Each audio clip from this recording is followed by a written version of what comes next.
ಈಗ ಸಿಂಹರಾಶಿಯವರಿಗೆ ನೋಡಿ, ಸಿಂಹರಾಶಿಯವರಿಗೆ ಖಂಡಿತ ಈಗ ಒಂದು ಶುಭ ಫಲಗಳನ್ನ ನಿರೀಕ್ಷೆ ಮಾಡ್ಬೋದು. ಯಾಕಂದ್ರೆ ಸಿಂಹರಾಶಿಯವರಿಗೆ ಸಪ್ತಮದಲ್ಲಿ ಶನಿ ಇತ್ತು, ಇಲ್ಲ ಒಂದು ಕಡೆ ಒಂದು ಅವರ ಗಂಡ ಹೆಂಡತಿಯ ಮಧ್ಯದಲ್ಲಿ ಭಿನ್ನಾಭಿಪ್ರಾಯ, ಆರೋಗ್ಯದ ಸಮಸ್ಯೆ ಎಲ್ಲ ಆಯಿತು, ನಿವಾರಣೆ ಆಯಿತು. ನಿವಾರಣೆ ಆಗಿರಲ್ಲ, ತುಂಬ ತೊಂದರೆ ಅನುಭವಿಸ್ತಿರ್ತೀರ. ಈ ಸ್ತ್ರೀಯರಿಗೆ ಹೆಂಗಸಿರ್ತ ಅಂದರೆ ಅವರ ಮಾಸಿಕ ವಿಚಾರದಲ್ಲಿ, ಚರ್ಮಕ್ಕೆ ಸಂಬಂಧಪಟ್ಟ ತೊಂದರೆ ಆಗುವಂಥದ್ದು. ಅದು ಗಂಡಸಾದರೆ ಅವರಿಗೆ ಕಾಲಿಗೆ ಸಂಬಂಧಪಟ್ಟಂಗೆ, ಅವರ ಒಂದು ಕೆಲಸದ ವಿಚಾರದಲ್ಲಿ, ಆರೋಗ್ಯದ ವಿಚಾರದಲ್ಲಿ ತುಂಬ ಗೊಂದಲ ಆಯಿತು ಸಿಂಹರಾಶಿಯವರಿಗೆ.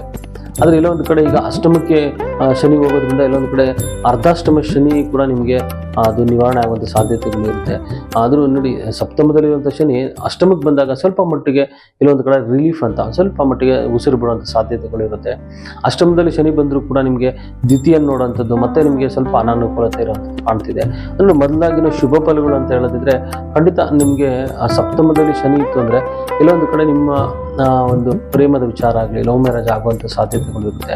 ನೋಡಿ, ಮಾರ್ಚ್ ಒಳಗಡೆ ಯಾರಾದರೂ ಒಂದು ಪ್ರೀತಿ ವಿವಾಹ ಅಥವಾ ಯಾರಾದರೂ ಒಂದು ಇಷ್ಟಪಟ್ಟು ಮದುವೆ ಆಗುವಂತಿದ್ರೆ ಖಂಡಿತ ಮಾರ್ಚ್ ಒಳಗಡೆ ಮಾಡುವಂಥದ್ದು ಉತ್ತಮ.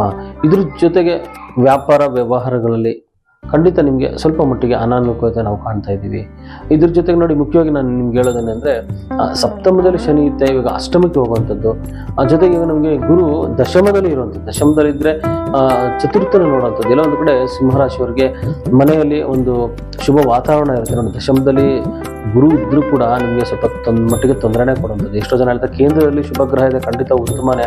ಅದು ಕೆಲಸದಲ್ಲಿ ಏನೋ ಒಂದು ಒತ್ತಡ ಕೊಡೋದು, ಕೆಲಸದಿಂದ ಅಮಾನತ ಆಗುವಂಥದ್ದು, ಉಚ್ಚಾಟನೆ ಆಗುವಂಥದ್ದು, ಅದು ಕೆಲಸದಲ್ಲಿ ತೀವ್ರವಾಗಿ ತೊಂದರೆ ಆಗುವಂಥದ್ದು. ಯಾರೋ ಒಂದು ಹಿರಿಯ ಅಧಿಕಾರಿ ಆಗ್ಬೋದು ಅಥವಾ ಯಾರಾದರೂ ಮಾಲೀಕರೇ ಆಗ್ಬೋದು, ಅವರಿಂದ ಸ್ವಲ್ಪ ನಿಮಗೆ ಅನಾನುಕೂಲತೆ ಆಗುವಂಥದ್ದು. ಎಷ್ಟೇ ಕೆಲಸ ಮಾಡಿದರೂ ಕೂಡ ಏನು ಮಾಡಿಲ್ಲ ಮತ್ತು ಏನೋ ನೀವು ಕೆಲಸ ಮಾಡಿಲ್ಲ ಅನ್ನೋದು ಒಂದು ಮನಸ್ತಾಪಗಳು ಬರುವಂಥ ಸಾಧ್ಯತೆಗಳನ್ನು ಕಾಣ್ತಾ ಇರ್ತೀವಿ.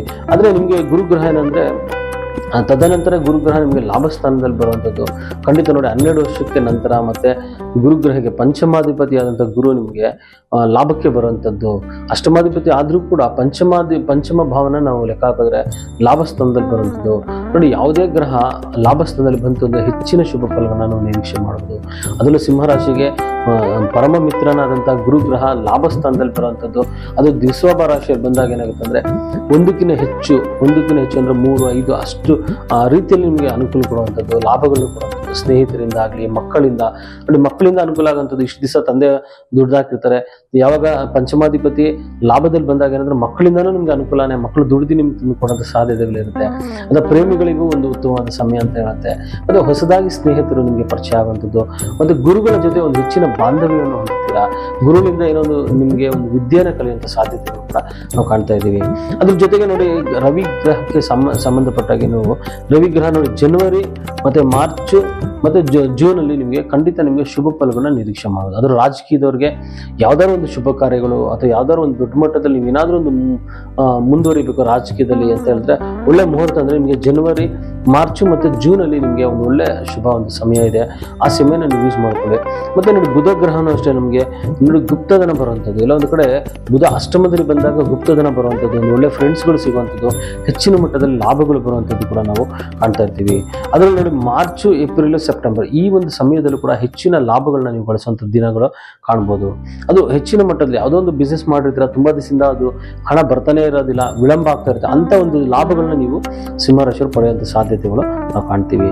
ಜೊತೆಗೆ ನೋಡಿದ್ರೆ ನೋಡಿ, ಅದು ಅನಾನುಕೂಲತೆ ಅಂದರೆ ಅಷ್ಟಮದಲ್ಲಿ ಶನಿ ಹೋಗುವಂಥದ್ದು. ಅಷ್ಟಮದಲ್ಲಿ ಶನಿ ಹೋಯಿತು ಅಂದರೆ ಏನೋ ಒಂದು ಕಡೆ ಗುಪ್ತಾಂಗಕ್ಕೆ ಸಂಬಂಧಪಟ್ಟಾಗಿ ಏನಾದರೂ ಒಂದು ಸ್ವಲ್ಪ ಅಲರ್ಜಿ ಆಗುವಂಥದ್ದು, ಚರ್ಮಕ್ಕೆ ಸಂಬಂಧಪಟ್ಟಂಗೆ ಚರ್ಮ ವ್ಯಾಧಿ ಆಗ್ಬೋದು, ಕಾಲಿಗೆ ಸಂಬಂಧಪಟ್ಟಾಗೆ, ಪಾದಗಳಿಗೆ ಸಂಬಂಧಪಟ್ಟಾಗೆ ಏನೊಂದು ಸ್ವಲ್ಪ ಅನಾನುಕೂಲತೆ ಆಗುವಂಥದ್ದು. ತೃತೀಯ ಸ್ಥಾನ ನೋಡೋದ್ರಿಂದ ಸಿಂಹರಾಶಿಯವರಿಗೆ ಅಷ್ಟಮದಿಂದ ತೃತೀಯ ನೋಡೋದು ಅಂದರೆ ದಶಮ ನೋಡಿದಾಗ ಏನಂತೆ ಸಿಂಹರಾಶಿ ಸ್ವಲ್ಪ ಕೆಲಸದಲ್ಲಿ ಅನಾನುಕೂಲತೆ ಆದರೂ ಕೂಡ ಗುರುಬಲ ಇರೋದ್ರಿಂದ ಎಲ್ಲೋ ಒಂದು ಕಡೆ ಅದು ಒಂದು ಮ್ಯಾನೇಜ್ ಆಗುತ್ತೆ ಅಂತ ಕೂಡ ನಾವು ತಿಳಿಸ್ಬೋದು. ಆದರೆ ದ್ವಿತೀಯನ ಶನಿ ನೋಡೋದ್ರಿಂದ ಕುಟುಂಬದಲ್ಲೂ ಕೂಡ ಎಲ್ಲ ಒಂದು ಕಡೆ ಬಿರುಕನ್ನು ನಾವು ಕಾಣೋ ಸಾಧ್ಯತೆ ಇರುತ್ತೆ. ಅದರಲ್ಲೂ ಏನಾಗುತ್ತೆ ಅಂದರೆ ಮತ್ತೆ ನಿಮಗೆ ಒಂದು ಮೇ ನಂತರ ಕೇತು ಲಗ್ನಕ್ಕೆ ಬರುವಂಥದ್ದು. ನೋಡಿ, ಲಗ್ನದಲ್ಲಿ ಕೇತು ಬಂದರೆ ಹೆಚ್ಚಿನ ಮಟ್ಟದಲ್ಲಿ ಸ್ವಲ್ಪ ಅನಾನುಕೂಲತೆನೇ ಕಾಣಿಸುತ್ತೆ. ನೋಡಿ, ಕೇತು ನಿಮಗೆ ಒಂದು ಬಾಹ್ಯವಾಗಿ ಅಂದರೆ ಜಗತ್ತಿನ ಏನು ಸುಖ ಇದೆ ಅದನ್ನ ಕೊಡೋದಿಲ್ಲ, ಆದರೆ ಆಧ್ಯಾತ್ಮಿಕ ಕ್ಷೇತ್ರದಲ್ಲಿ ಸಾಧನೆ ಮಾಡೋರಿಗೆ ಕೇತು ಗ್ರಹ ತುಂಬ ಒಂದು ಹೆಚ್ಚಿನ ಮಟ್ಟದಲ್ಲಿ ಬೆಂಬಲ ಕೊಡುವಂಥದ್ದು, ಒಂದು ಒಳ್ಳೆ ಗುರು ಅಥವಾ ಒಂದು ಒಳ್ಳೆ ಶಿಷ್ಯಗಳು ದೊರೆಯುವಂಥದ್ದು ಅಥವಾ ಒಂದು ಒಳ್ಳೆ ಮಂತ್ರಿಗಳು ನಿಮಗೆ ಸಿಗುವಂಥದ್ದು, ಒಂದು ಒಳ್ಳೆ ಪೂಜಾ ವಿಧಾನಗಳನ್ನ ನೀವು ನಿಮ್ಮದಾಗಿಸ್ಕೊಳ್ಳಿ.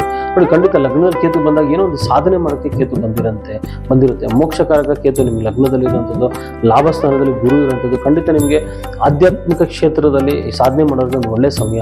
ಜ್ಯೋತಿಷ್ಯ ಆಗ್ಬೋದು, ಅಥವಾ ಪೂಜೆಗಳು ಪುರಸ್ಕಾರ ಮಾಡುವಂಥದ್ದು, ಯಾವುದೊಂದು ಶಾಸ್ತ್ರ ಕಲಿಯುವಂಥರಾಗ್ಬೋದು, ಅಥವಾ ದೇವಸ್ಥಾನ ಮಾಡುವಂಥರಾಗಿರ್ಬೋದು, ಅಥವಾ ಯಾವುದೋ ಒಂದು ವಿದ್ಯೆಯಲ್ಲಿ ಪರಿಣತಿ ಹೊಂದಬೇಕು, ಆ ರೀತಿಯಲ್ಲೂ ಕೂಡ ನಿಮಗೆ ಹೆಚ್ಚಿನ ಮಟ್ಟದಲ್ಲಿ ಸಿಂಹರಾಶಿಯವರಿಗೆ ಒಂದು ಒಳ್ಳೆ ಸಮಯ ಅಂತ ಕೂಡ ನಾನು ತಿಳಿಸ್ಕೊಡ್ತೀನಿ. ನಮ್ಗೆ ಈ ಸಿಂಹರಾಶಿಯವರಿಗೆ ತಗೊಂಡ್ರೆ ಸಾಮಾನ್ಯವಾಗಿ ಒಂದು 50ರಿಂದ 60 ಭಾಗ ನೀವು ಶುಭ ಫಲಗಳನ್ನ ನೀವು ನಿರೀಕ್ಷೆ ಮಾಡ್ಬೋದು. ತದನಂತರ ಅಂದ್ರೆ ನಿಮಗೆ ಲಾಸ್ ಅಂತೂ ಸ್ವಲ್ಪ ಖಂಡಿತ ಆಗೇ ಆಗುತ್ತೆ. ಯಾಕಂದ್ರೆ ಶನಿ ಅಷ್ಟಮದಲ್ಲಿದ್ರೆ ದುಡ್ಡು ಕಾಸು ಧನವೇ ಆಗುವಂಥದ್ದು, ಕುಟುಂಬದಲ್ಲಿ ಅಧಿಕ ಖರ್ಚುಗಳು ಬರುವಂಥದ್ದು, ಅಂದ್ರೆ ಎಲ್ಲ ಚೆನ್ನಾಗಿರುತ್ತೆ, ಸಡನ್ ಆಗಿ ಏನೋ ಒಂದು ಖರ್ಚುಗಳು ಬರುವಂಥ ಸಾಧ್ಯತೆಗಳು ಕೂಡ ನಾವು ಕಾಣ್ತಾ ಇದ್ದೀವಿ. ನೋಡಿ ಪರಿಹಾರ ಅಂದ್ರೆ ಮುಖ್ಯವಾಗಿ ಗಣೇಶನಂತೂ ಪ್ರಾರ್ಥನೆ ಮಾಡಿ, ಐಂ ಗಣಪತಿ ನಮಃ ಇದನ್ನ 108 ಸರಿ ಹೇಳಿ, ಖಂಡಿತ ನಿಮ್ಗೆ ಅನುಕೂಲ ಆಗುವಂಥದ್ದು. ಓಂ ನಮ ಸಿದ್ಧಿ ವಿನಾಯಕಾಯ ಸರ್ವ ಕಾರ್ಯಕರ್ತೆ ಸರ್ವ ವಿಘ್ನ ಪ್ರಶಮನಾಯ ಸರ್ವರಾಜ ವಶೀಕರಣಾಯ ಸರ್ವಜನ ಸರಸ್ವತಿ ಪುರುಷ ಆಕರ್ಷಣೆಯ ಶ್ರೀಯಂಶ. ಅದು ಒಂದು ಒಳ್ಳೆ ಗಣೇಶನ ಮಂತ್ರ, ಯಾವ್ದಾರ ಒಂದು ಮಂತ್ರಗಳನ್ನ ಪ್ರಾರ್ಥನೆ ಮಾಡಿ, ಖಂಡಿತ ನಿಮಗೆ ಅನುಕೂಲ ಆಗುವಂಥದ್ದು.